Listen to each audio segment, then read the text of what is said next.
Hello everyone and welcome back to Coach Craig Sports. Today's video is going to be the dollar store stack. So I'm very excited for this video. It's a brand new kind of structure format for this season. It's going over DFS. I'm looking at dollar store stacks, which in my definition are stacks that you can build for pretty cheap. So you have a cheap quarterback and then either a cheap receiver option or a cheap tight end option to pair with them. In this video, I'll be talking about 7 different stacks on DraftKings and I believe 5 on FanDuel.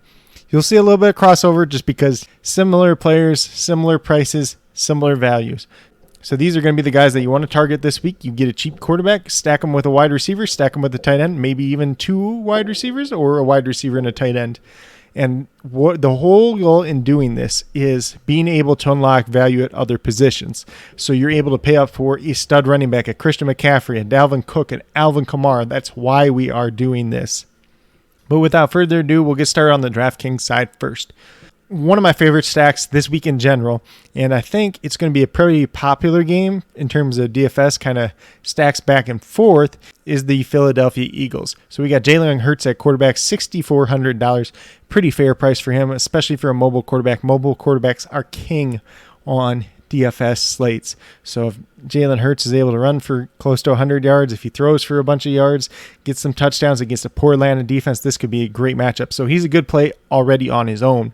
Then we stack in some of these wide receivers who are cheap. Devonta Smith, $4,500. Jalen Reagor, $3,700. Quez Watkins, the flat minimum at $3,000. And then my favorite tight end to stack with Jalen Hurts is Zach Ertz. $3,800, cheaper than Dallas Goedert, and I expect more people to be going to Dallas Goedert. You know, he's the popular name. If you watch my Guys video, I kind of went into that in depth. So if you haven't already checked that out, go back, check it out, and you'll get my thoughts pretty clear, I think. But for me, I'm looking at stacking Jalen Hurts, Zach Ertz together for sure. Those are my 2 that I would go together with. Devonta Smith's going to mix in there some of the times. I don't have a problem mixing some of these other wide receivers in, but once again, you don't have to stack all 3 wide receivers and the tight end. This is just for video purposes, but that is one of my favorite stacks to start off with. And, you know, Jalen Hurts, $6,400, Zach Ertz, $3,800, $10,200. So you still have a bunch of room left over, and stacking them with one of these cheap wide receivers, definitely a great option. And then you can even run it back with the Atlanta Falcons. You can pay up for a Calvin Ridley on the other side if you want to do so. You can even put Kyle Pitts in the flex play, although I don't recommend playing 2 tight ends in DFS, but it makes your lineup a little bit more unique. Then we get to one of my other favorite stacks this week, and it's the Jets. And I know the Jets have not been good for quite some time. You know, people have a little bit of hesitation, you know, about Zach Wilson now, but these guys are dirt cheap week 1. And if it really pays off going against the, you know, young, average at best Panthers defense. We saw them get a little bit better towards the end of last season, but, you know, they're still kind of thin at the secondary as of right now. They lost their starting nickel corner to the IR. AJ Bouye, who they brought in free agency, is suspended still. So they have a rookie corner in JC Horn out there. They got Jackson that was decent last year on the outside, but there's still some matchups that you can take advantage of in this one. I am a believer in Zach Wilson, and at $5,000, this is pretty much the cheapest quarterback you can get out there, besides one guy we will talk about later.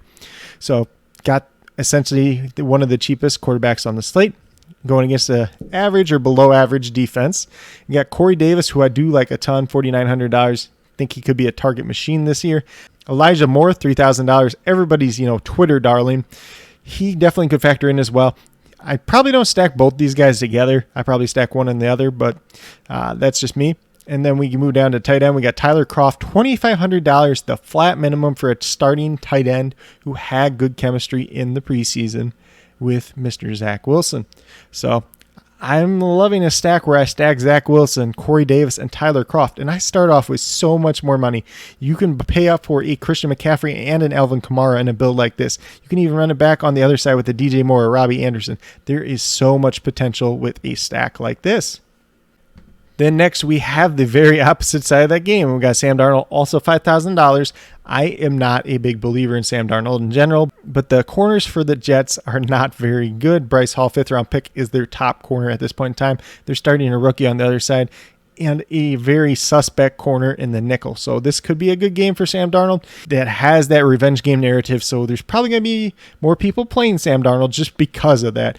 Just keep in mind, Sam Darnold's only thrown for 300 yards 3 times in his career, and it's been about a year and a half since the last time he did it. So there may be things working for him. There may be things working against him as well.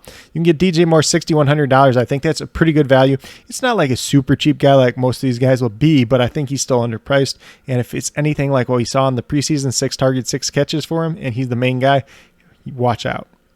Then we got Robbie Anderson, obviously Sam Darnold's former teammate, $5,700. Probably a pretty fair price for him. Maybe a couple $100 lower than he should be, but like I said, great matchup here. And then Terrace Marshall Jr., flat minimum at $3,000. He might be an interesting, contrarian pick this week because I think there's definitely more popular guys in that $3,000 to $3,500 range this week, and he's probably not going to find his way into a lot of lineups. So even if you want to stack Sam Darnold and him and then run it back on the other side, definitely a possibility to do that as well. Then we move over to the Cincinnati Bengals. Joe Burrow is pretty fairly priced this week at $5,700. If he throws as much as he did last year, if he's averaging about 300 yards a game, this could be a very good matchup for him. He goes against, the Vikings weren't very good on defense last year. They improved a little bit, but some of their corners still a little bit suspect, especially, bringing in Patrick Peterson to be their top guy, who was terrible last year by all the metrics account. So there could be some opportunity there. T. Higgins is a wide receiver that I do love this week, $4,700. Stacking him with Joe Burrow, I think could definitely pay off. Even playing him on his own could be a potentially good play as well. But seems like he's kind of popular this week, so just keep an eye out on that one. And then last but not least, we have Auden Tate. I know not a sexy name because they brought in Jamar Chase, but supposedly Auden Tate running ahead of Jamar Chase. And if that's the case, $3,000, kind of like I talked about already with Terrace Marshall, you might get a guy that has some protections for $3,000 that's not as popular as some of these other guys, and that is what makes your lineup more unique. Then we move over to the Colts, and we got Carson Wentz, $5,600, so $100 cheaper than Joe Burrow was. I do not expect him to be very popular this week, but, we've seen the Seattle Seahawks give up a bunch of yards in the passing game last season. They got a little bit better later on in the year when Jamal Adams came back. They added Carlos Dunlap as a pass rusher. Carson Wentz could definitely be in play. So that means we're looking at one of these wide receivers, potentially 2 of them to stack with him. Got Michael Pittman Jr., who second-year wide receiver, who I do like quite a bit, $4,100. I feel like that's a pretty good underprice. And then Zach Pascal and Paris Campbell, both $3,700. Just kind of pick your poison with these 3. You probably start 2 of them for real cheap and still have a bunch of money left over. Then we move over to the New Orleans Saints, and we got Jameis Winston taking over at quarterback, $5,200, so he's pretty much dirt cheap on this slate.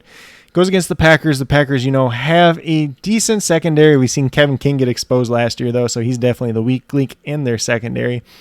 They're not the greatest against the run, but Latavius Murray was just cut. We haven't seen too much out of Tony Jones Jr. yet, so Alvin Kamara could definitely work in this way as well. Stacking Kamara and Jameis Winston is definitely a possibility, but we already know Kamara is a good play, and I shouldn't have to say that to start with. But Marquez Callaway is going to be one of the chalkiest plays on this whole slate. So if he does hit, what's a better advantage of having him when he hits than having Jameis Winston at quarterback attached to the hip of him? A stack that could put your lineup over the edge. I don't expect a lot of people to be playing Jameis Winston either. So this is a good way to make your lineup unique and boosted up at the same time. Then we got essentially 2 tight ends to talk about. Jawan Johnson, $3,000 flat minimum at wide receiver.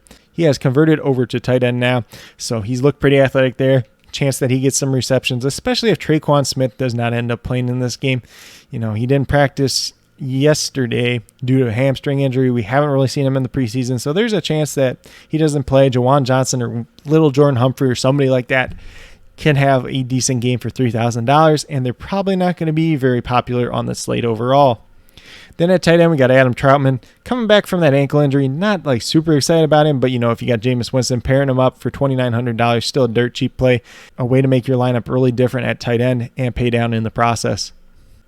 Then last but not least, on the DraftKings side, I already alluded to it once before, but we have the cheapest starting quarterback on the slate, and it's Mac Jones, $4,400.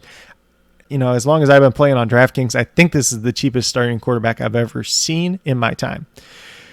Last year, we got some guys that were like closer to $4,800. They looked all right sometimes, but this is Mac Jones, a first-round rookie pick, playing behind a good offensive line. He got the seal and approval of Bill Belichick, so that definitely means a lot. Goes against a decent Miami defense. I don't think they're going to be as good as they were last year, though. They are a little bit thinner, especially when it comes to the linebacker core. So it could be a decent matchup for him, and the price that you're paying down, if he gets 2 touchdowns, he's definitely worth it. So if we're playing Mac Jones, we probably want some type of pass catcher to go with him. James White is one that kind of makes a little bit of sense too. $400 above the minimum at running back, pass catching role. He could pay off for your lineup, gives you a pay down option at running back. Although I do think this is a pretty good week to pay up at the running back position. But if you're looking to pay up for wide receivers, maybe make your lineup a little bit different in that way as well. James White could be your guy. Then we have Jacoby Myers, $5,100. Not like a super value, but I think he's going to be the most effective wide receiver for this New England team this week. He is going against the slot corner most likely, which is the best matchup against this Miami Dolphins team. He's not going to draw Xavier Howard or Byron Jones too often in coverage, so that should benefit him overall. We'll see if Nelson Aguilar ends up playing. He's been banged up a little bit too, kind of limited in practice. Just keep an eye out on that. But the Patriots practice reports are always an interesting one to read. And then last but not least, we got Jonnu Smith. I believe he's actually cheaper than Hunter Henry on the DraftKings side. $4,100 looks like a steal at tight end compared to some of these other guys. If he gets 5 catches, 60 yards, maybe even a touchdown, that's going to put your lineup over the edge, and it's a decent mid-range pay down option for your tight end. Especially $4,400 is what Kyle Pitts is, so I believe there's going to be a lot of people flocking to him this week. So I think Jonnu Smith's definitely going to be underrated and probably a guy that's not super popular on this slate. But with that being said, we'll get moved over to the FanDuel side. And the first one that I do have up, I have the Patriots once again, just because that's how it was in my notebook. And it's kind of easy. Pretty much the same thing that we said over on the DraftKings side still applies. We got Mac Jones, $6,200. I think he's the cheapest starting quarterback on FanDuel as well. So most of the cheap starting quarterbacks are $6,500. He saves you an extra $300 there. You got James White, $4,800, which is $300 above the minimum. Don't have to say much more there.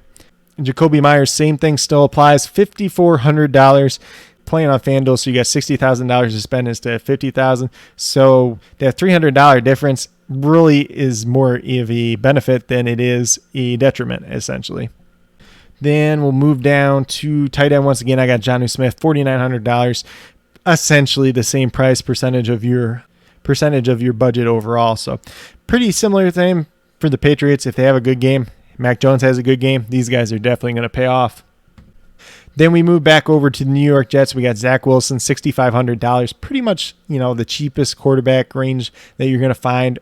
Corey Davis is on here. He's $5,800. Pretty similar price by the time you convert over from DraftKings to FanDuel. Still a good option there. Elijah Moore, $5,000. So he's $500 above the minimum on FanDuel.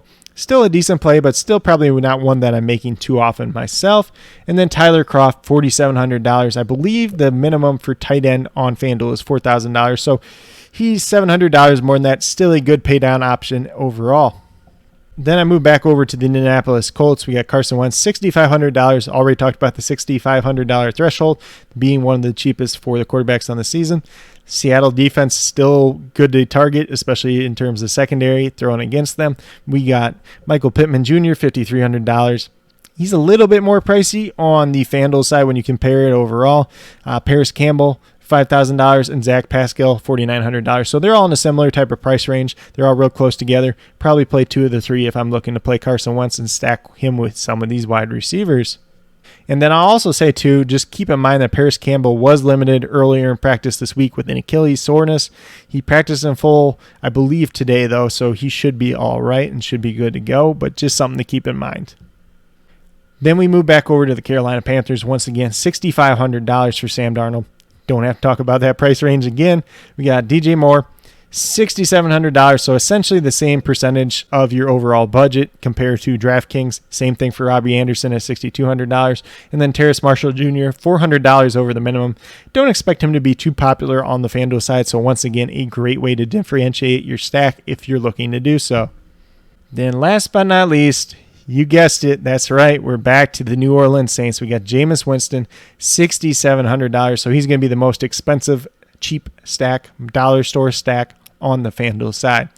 We got his wide receiver, Marquez Callaway, $5,200. Expect him to be chalky once again on the FanDuel side. So like I said, Stacking your Marquez Callaway with your Jameis Winston just gives you a little bit extra boost on the competition. Then same thing. We got Jawan Johnson, $4,500 flat minimum on the New Orleans Saints. If Traquan Smith misses, then we're looking at some of these other pieces. The Jawan Johnson, little Jordan Humphrey, maybe even Ty Montgomery and Deontay Harris. There's not much else going on in the passing game.